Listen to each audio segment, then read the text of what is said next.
I've had questions recently. Quite a while now, actually. Maybe you have too. I heard something once, a while back. I don't remember where now, but it stuck with me. I've thought a lot about it over the years. It asks the question, is death the only trap you can't escape? Certainly, we don't know how to escape it right now. But I will say, I think we're on the precipice of being able to push it back by some amount. Forever? Well, like the song says, forever's a mighty long time. But I do think we're on the verge of being able to do some things that most of us think are pretty important. Things like curing disease, living longer, happier, healthier lives. Unfortunately, we choose to spend our time, money, and energy on some remarkably stupid shit. So long as we continue to make those choices, it's going to make achieving any of those things much more difficult. It's going to make it take longer. Might even keep us from getting there at all. Why do I bring this up? Well, I think what we're here to talk about today is a major reason, if not the major reason, why we make those extraordinarily poor choices.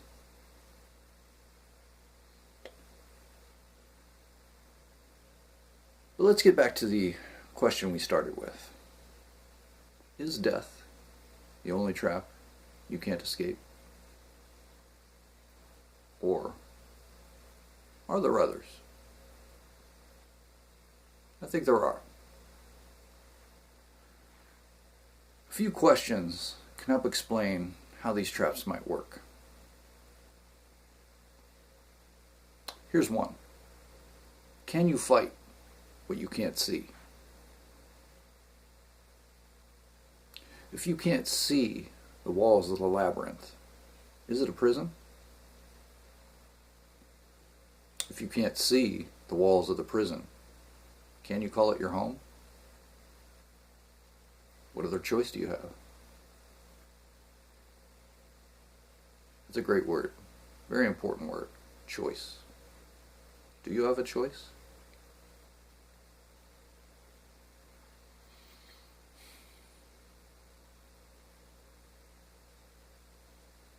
Let's keep going. If you don't know that you're a prisoner, can you be happy in your incarceration? What is happiness? If you don't know that you're a prisoner,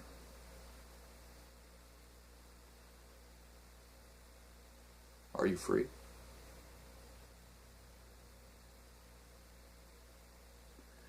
Do these things start to give you a sense of how a trap you can't escape might work? Is it accurate to call something like this a mental trap, a mental matrix, a mental prison, a deception? There's a very important word. Deception. We'll come back to that. Let's keep going. Can you be imprisoned by mere words on a page? By images on a screen? By an insidious nightmare packaged and sold as a beautiful dream? Whatever its source, whether words or images, can you be imprisoned by a deceptive narrative? Seems crazy, but what if it's the only one you ever hear? And you might ask, but how can you control something like this? That's a great question. What if you were to, say, own the publishing houses, the mainstream media, and now AI, social media, and the surveillance state? With that ownership, couldn't you control the story of history as it's told? The present and its narratives? how it's understood?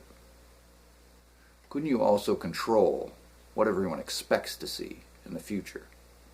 Seed those future expectations. That would be a very powerful tool. With a tool like that, you could present and shape any narrative you wanted.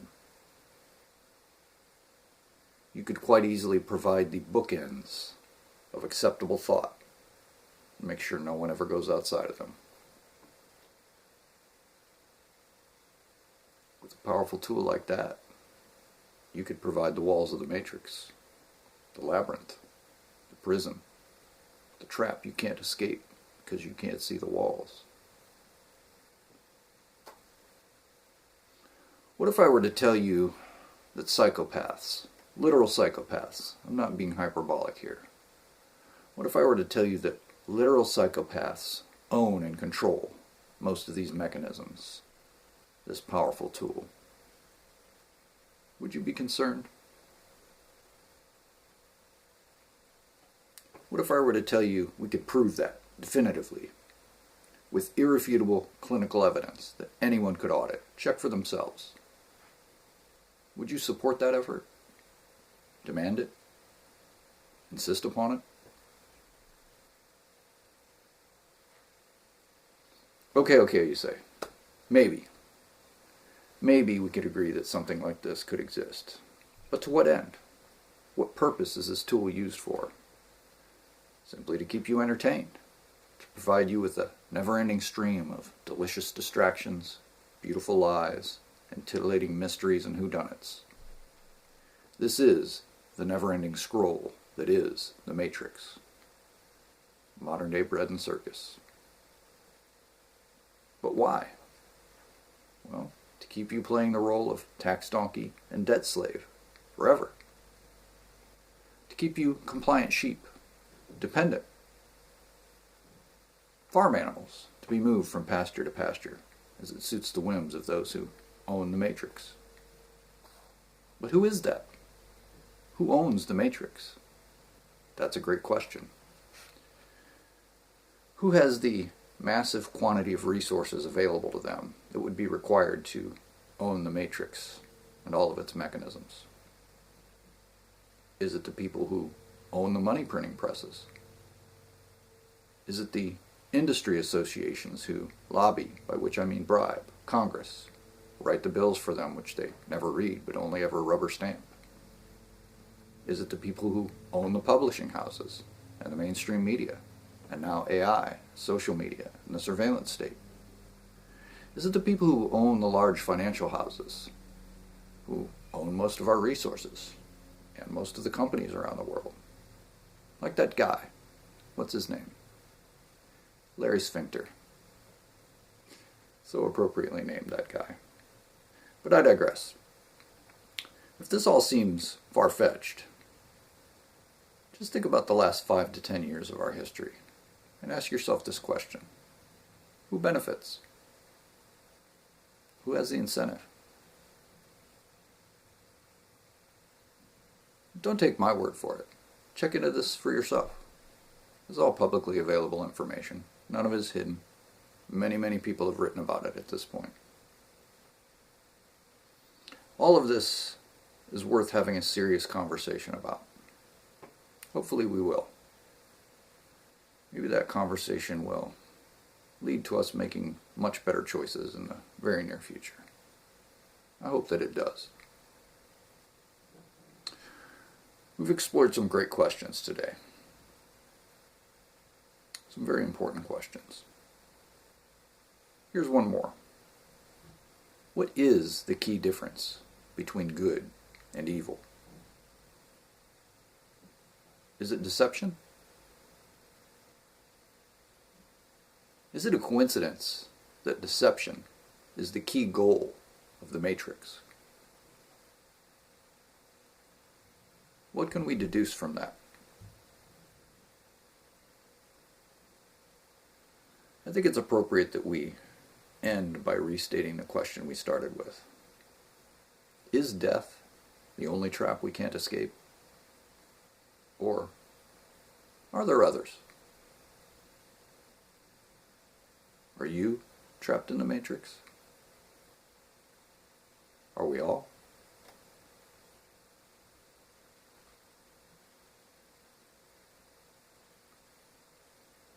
Maybe we should do something about that.